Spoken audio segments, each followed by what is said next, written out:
Vaxtınız xeyir olsun, hörmətli tamaşaçılar, Şərq TV-ni izləyirsiniz. Ölkədə və dünyada baş verən ən yeni xəbərlərlə qarşınızdayıq. Studiyada Aybəniz Səfərovadır.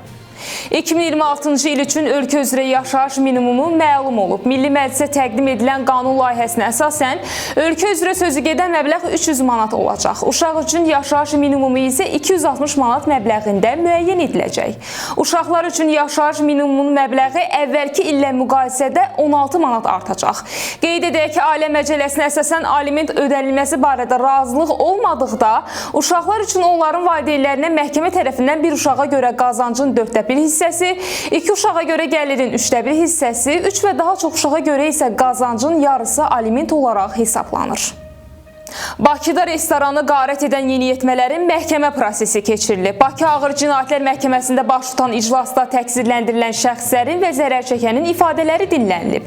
Zərər çəkən Amal Kakayev bildirib ki, gecə növbəsində işlədiyi zaman 2 maskalı şəxs ona hücum edərək dəmir parçası ilə xəsarət yetirib kassadakı pulu oğurlayıblar.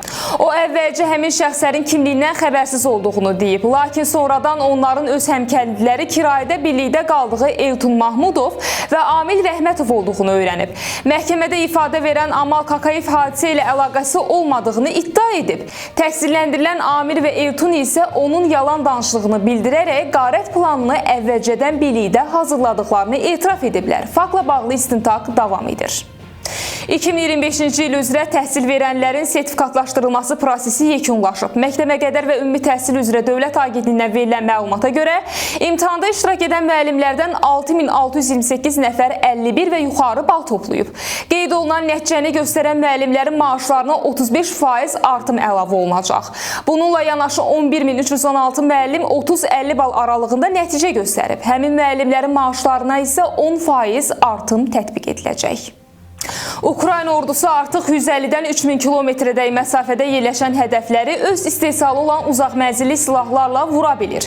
Bunu Ukrayna prezidenti Volodimir Zelenski Avropa Şurasının iclasında çıxışı zamanı səsləndirib. Zelenskinin sözlərinə görə ABŞ-dən alınan uzaq mənzilli silahlar heç vaxt Rusiya ərazisindəki obyektlərə qarşı istifadə edilməyib. Rusiya ordusunun bir gün əvvəl uşaq bağçasına hücum etdiyini söyləyən Ukrayna lideri dünyanın ikinci ordusunun Ukraynalı uşaqlara qarşı döyüşdüyünü dilə gətirib. Zelenski həmçinin Çin prezidenti Xi Jinpingi də tənqid edib. O, Çinin Rusiyaya silah satmaqla bu ölkəyə yardım etdiyini, Pekinin nə Ukraynanın qələbəsində, nə də Rusiyanın məğlubiyyətində maraqlı olmadığını vurğulayıb. Oktyabrın 24-də ölkə ərazisində havanın yağmursuz keçəcəyi gözlənilir. Milli Hidrometeorologiya Xidmətindən verilən məlumata görə Bakıda və Abşeron yarımadasında hava şəraitinin dəyişkən buludlu olacağı, arabir tutulacağı, əsasən yağmursuz keçəcəyi gözlənilir. Lakin gecəyə doğru bəzi şəhər ətrafı ərazilərdə az çiskinli olacağı ehtimalı var. Havanın temperaturu gecə 13-16, gündüz 19-23 dərəcə isti olacaq.